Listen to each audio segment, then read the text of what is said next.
Gold, trusted gold buyers. మీరు తాకట్టు పెట్టిన బంగారాన్ని విడిపించి ఈ రోజు ఉన్న మార్కెట్ ధరకు కొనబడను.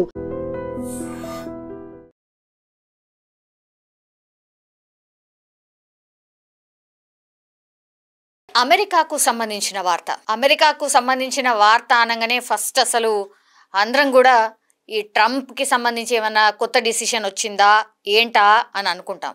కానీ అమెరికాలో ఏవైతే రూల్స్ ఉన్నాయో వాటిని స్ట్రిక్ట్గా పాటించాల్సిందే. ఎస్పెషల్లీ అమెరికా పౌరులు కానటువంటి వాళ్ళు, అంటే విదేశీయులు ఎవరైతే ఉన్నారో అమెరికా రూల్స్ని ఖచ్చితంగా పాటించాల్సిందే. అమెరికా రూల్స్ని పాటించకపోతే మీ వీసాలు రద్దవడమే కాకుండా డిటెన్షన్, అంటే ఇక మీదట మా దేశానికి రాకుండానే పూర్తిగా డిటెన్షన్ చేసేస్తాము అని అమెరికా ఎంబసీ మరోసారి తన ట్విట్టర్లో పేర్కొన్నటువంటి పరిస్థితి.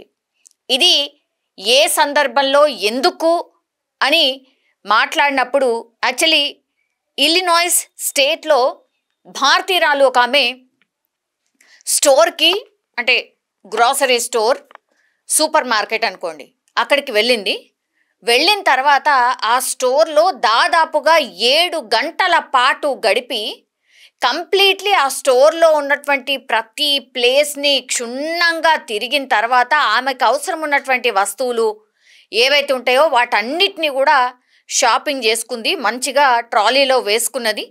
7 గంటలు అంటే సుదీర్ఘమైనటువంటి షాపింగ్ అనుకోవచ్చు. ఇక ఆమె 7 గంటలు, ఇంతసేపు అసలు ఎవరైనా స్టోర్లో గడుపుతారా, ఇన్ని గంటలు ఏంది, అసలు ఎందుకు ఇట్లా షాపింగ్ చేస్తుంది అని ఆల్రెడీ ఆ స్టోర్లో ఉన్నటువంటి వాళ్ళు కావచ్చు, లేదంటే సీసీ కెమెరాస్ ఎంత కామన్ అయిపోయినాయి.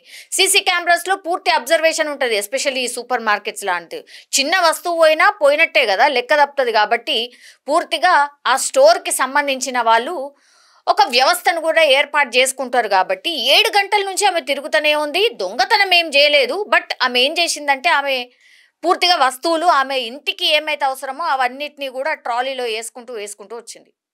7 గంటలు అసలు ఏం ఇంత షాపింగ్ చేసింది, సరే వేసింది, ఎటువైపు పోతుందా, అసలు ఈమె షాపింగ్ చేసింది మరి డబ్బులు కడతదా లేదా అన్నటువంటి డౌట్ ఎందుకు వచ్చిందో తెలియదు. అంటే కొంతమందిని చూడగానే ఒక డౌట్ అనేది క్రియేట్ అవుతుంది కదా, అట్లనే ఈ స్టోర్లో ఉన్నటువంటి మేనేజర్కు కూడా అట్లనే డౌట్ క్రియేట్ అయింది.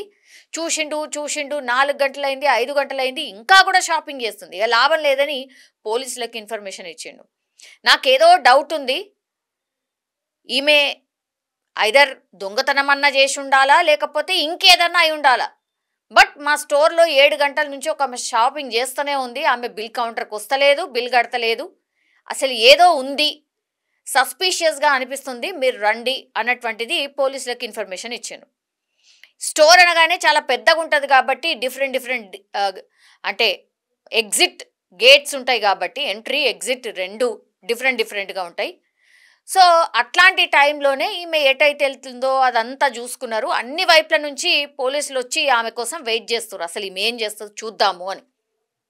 తీరా చూస్తే క్యాష్ కౌంటర్లు అన్నీ దాటిపోతుంది. ఇక ఆల్మోస్ట్ అన్నిటినీ 7 అవర్స్ షాపింగ్ చేసిన తర్వాత క్యాష్ కౌంటర్స్ అన్నీ దాటేసి బయటికి వెళ్ళిపోయింది. ఆల్మోస్ట్ ఎగ్జిట్, ఇక ఇంకా 2 అడుగులు వేస్తే ఇక బయటకి ఎగ్జిట్ వెళ్ళిపోతుంది. అక్కడ వెంటనే స్టోర్ మేనేజర్ వచ్చిండు, యాజ్ వెల్ యాజ్ పోలీసులు వచ్చిండ్రు. ఏంది నువ్వు అసలు బిల్ కట్టినవా, ఏది నీ బిల్ అని అడిగిండ్రు. అడిగినప్పుడు ఎక్కడుంటుంది, అసలు ఆమె కట్టనే లేదు కదా. తీరా చూస్తే ఆమె షాపింగ్ చేసింది ఎంత అంటే $1300 ఆమె షాపింగ్ చేసింది. మన ఇండియన్ కరెన్సీలో, అంటే భారతీయురాలు కాబట్టి ఆమె మన ఇండియన్ కరెన్సీలో 1,11,000 సమ్ చేంజ్ బిల్ కట్టకుండానే ఆమె బయటికి పోదామని చూసింది. పోలీసులు పట్టుకున్న తర్వాత ఆమె దగ్గర ఏం ఆన్సర్ ఉంటుంది, బిల్ ఎందుకు కట్టలేదు, బిల్ ఏది అని అడిగినప్పుడు ఆమె దగ్గర లేనే లేదు కదా, ఏం చెప్తుంది, చెప్పడానికి ఏం లేదు. ఎందుకు ఇట్లా చేస్తున్నారు, నేను అసలు బిల్ కట్టకుండా ఎందుకు పోతా, అయినా ఇంత $1,11,000 సామాన్ని నేను ఎట్లా తీసుకుపోతా, కట్టకుండా నేను ఎట్లా పోతా అని పోలీసులు ఎంట్రీ ఇచ్చి బిల్ అడిగేసరికి ఆమె దబాయించడం స్టార్ట్ చేసింది, రిక్వెస్ట్ చేసింది, నన్ను ఇట్లా చేయకండి, చాలా ఎంబారెసింగ్గా ఉంది, అందరు నన్నే చూస్తున్నారు, నా ఇజ్జత్ పోతుంది అని ఆమె బతిమలాడుకుంటుంది పోలీసులని.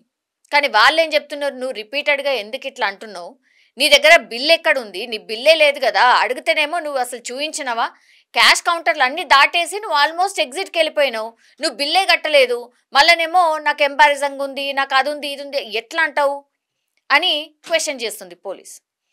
అప్పుడు మరి ఏం చేయబోతున్నారు? ఇప్పుడు నేను ఏం చేయాలని, నాకు కనీసం ఫోన్ చేసుకునే అవకాశం ఇవ్వండి, అది ఇవ్వండి అని అంటే లీగల్లీ నీ మీద యాక్షన్ ఉంటుంది. లీగల్లీ కంపల్సరీ ఆ పేపర్స్ ఏవైతే ఉంటాయో లీగల్ యాక్షన్కి సంబంధించిన పేపర్స్ అవన్నీ కూడా చూడాల్సి ఉంటుంది. నీకు డెఫినెట్లీ శిక్షణ అయితే ఖరారవుతుంది. బికాజ్ $1,300 బిల్ కట్టకుండా నువ్వు షాప్ దాటాలనుకున్నావు, అది లాసే కదా. షాప్ కీపర్కి లాసే. ఒక రకంగా చెప్పాలంటే నువ్వు దొంగిలించినట్టు, నువ్వు దొంగవు, నువ్వు దొంగతనానికి వచ్చినవని క్లియర్ కట్గా చెప్పడం అయితే జరిగింది. ఆ వీడియోలో మనకు స్పష్టంగా కనిపిస్తుంది. ఆమె చెప్తుంది, అప్పుడు నాకు ఒక 20 years బేబీ ఉంది, నా కోసం వెయిట్ చేస్తూ ఉంటుంది, నేను అక్కడికి వెళ్ళాలి, అందరు పరేషాన్ అవుతారు, నాకు కనీసం ఫోన్ చేసుకోవడానికి అవకాశం ఇవ్వండి అని బతిమలాడుతుంది.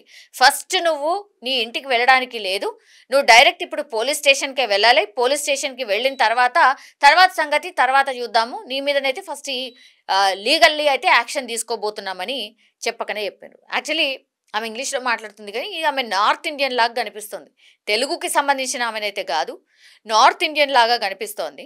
సో నార్త్ ఇండియన్ ఒక స్టోర్కి వెళ్ళి ఒక రకంగా దొంగతనం చేసినట్టే లెక్క.